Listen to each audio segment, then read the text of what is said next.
All right, so I was just again covering over the Mormon religion, um, and this clip is no longer there, so we're not going to worry about that. But so again, this is art coming from Mormon believers of a Jesus manifest in Mesoamerica. There seems to be some debate I've noticed about having more art depicting Jesus in Northern America as opposed to Mesoamerican inhabitants. Um, all I'll say is that for many more Mormons, there is archaeological and linguistic and all sorts of evidence to prove that the civilizations depicted in the Book of Mormon can be linked to what we're seeing here in the United States and in the entire continent of America. I have to say, in all due fairness, that that's not true. But as a historian, when I say something to be true or not true, I'm talking about a consensus of historians. Many historians didn't believe that Nineveh actually existed, that they thought that was a fictitious place in the Bible, and then archaeology proved the Bible right on that particular point. So, these things can go all over the place in terms of, when a text says something and then, one time it's downplayed or not seen as true, and the other later on it is. At the moment, though, linguistically, Native American tongues have nothing to do with Hebrew, but one could argue that Swedish Vikings came into Russia and became Slavicized, and then they started speaking what we'd call Russian. The Norman Vikings conquered Normandy, and they began to speak French. So I don't know. I guess there's a lot of different ways people could kind of try to get around these things or look at them. I'll let you be the judge. You can. The Mormons will always be gladly to give you a free Book of Mormon. You can look on the websites or call them if you're interested in reading. Ultimately, it is a unique form of literature, and it's unique to America as a form of American religion, because it's depicting a concept or an idea about something that took place in America that basically only Mormons really believe. No, not really. They're the only ones that believe. Okay, and at the same time, while this is so non-mainstream history, it's so non-mainstream American religion, Mormons have really integrated themselves into America in a very mainstream way. And as I pointed out with Mitt Romney, and the fact that we have like a state that really is dominated, heavily influenced by, and really created through Mormon energies and work and industry. And so that's all I'm going to say about that for now. Excuse me. All right. So we also had the Temperance Crusade. We talked a lot about whiskey. Remember the Whiskey Rebellion and the excessive whiskey drinking taking place in the Appalachian Mountains with the good old Scots-Irish loving their Scotch, right? Their whiskey, their drinking. And here is kind of, one could say a propaganda picture, but remember, propaganda that doesn't mean false. Just here's a picture trying to show, here's a mother with her child, and then there's the man starting off drinking. And what's going on here? Is he thinking about his wife, or is this another woman? Perhaps he's having an affair, having a little bit more of a ruckus life, more careless. Oh, now he's a pauper, flies, worn clothes, and he falls down into despair, kills himself. So the 9 steps, death and suicide coming from drink. Now, in the Bible, remember, American society was very Christian. One of the first miracles that Jesus is said to do was turn water into wine at a Jewish wedding. And the person in the gospel story says, usually at wedding, usually people put their best wine out, and then they put the lower quality out later, implying, when people start drinking a lot, they don't care so much about the quality of the taste, right? That's the implication. And here, he said, this wedding is save the best wine for last, a strange kind of thing. So, the story seems to be pretty straightforward, that Jesus turned water into an alcoholic beverage. And the writings of Paul, it says, drunkards will not inherit God's kingdom. It doesn't say drinkers.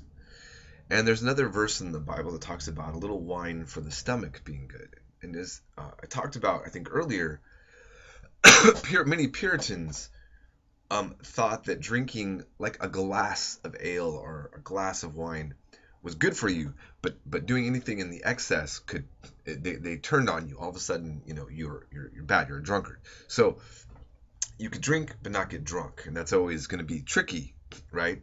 It's like saying, I think I mentioned that before, it's like saying you can make out but you can't have sex. Well, how far does it go before it turns into something else? But ultimately, all critics of alcohol, Islam forbids alcohol, for example, and some other religions, looks at the result of it, and this 9-step picture here is a often common result of drinking.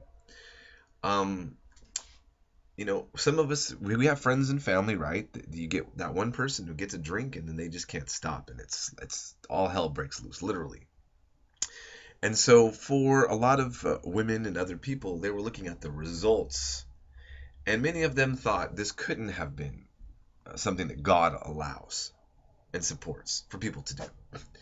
Now, my grandfather, my late grandfather, who I often mention because he was one of these coming out of a tradition that I think goes back to, which came from my grandmother and an old school Baptist idea that it wasn't wine, it was grape juice.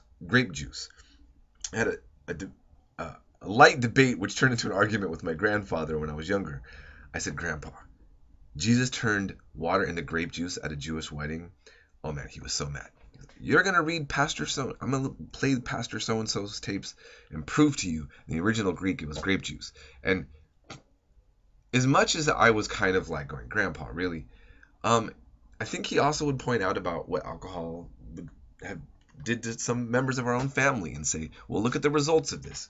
This couldn't be right to do. So I'm kind of just showing you, I only told that story because I feel like that debate or that dialogue was probably a common occurrence within the, many American households, starting from back then up until now, about the role of alcohol and the idea that it's something that should be abolished, right?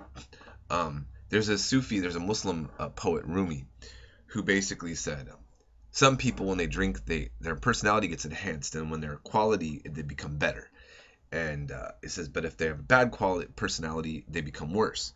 And since most people are awful, basically, and the end result of drinking is getting more awfulness, God just forbid everybody to drink alcohol. That's a paraphrase of the poem of Rumi. So I think that that's something that probably a lot of people that were critics of alcohol were seeing at this time. Okay, so I'll move on from that. There's this idea then also of rehabilitation.